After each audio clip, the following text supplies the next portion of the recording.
അയാളെ സംരക്ഷിക്കുന്ന എല്ലാരും എന്റെ ശത്രുക്കളാ. ഞാനും അബിയുടെ ശത്രുവാണോ?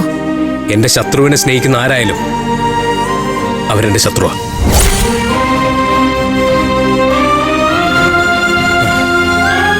അമൃത, തനിക്ക് തെറ്റുതിരുത്താൻ ഇനി അവസരവും സമയമുണ്ട്. അത് പൊറുക്കാൻ ഞാൻ തയ്യാറുവാ. പക്ഷെ അയാള്, ആ അനന്തകൃഷ്ണൻ, അയാള് പഞ്ചരത്നത്തിൽ ഉണ്ടാവാൻ പാടില്ല. നിങ്ങള് അയാളുമായിട്ടുള്ള എല്ലാ ബന്ധങ്ങളും ഉപേക്ഷിക്കണം.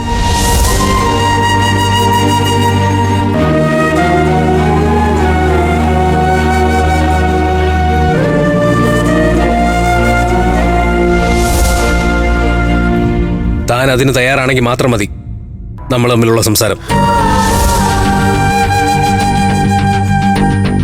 എന്റെ അനിയത്തിമാരുടെ ജീവൻ പോലും രക്ഷിച്ച കൃഷ്ണേട്ടനെ അല്ല, അച്ഛനെ തള്ളിപ്പറയാൻ എനിക്കാവില്ല.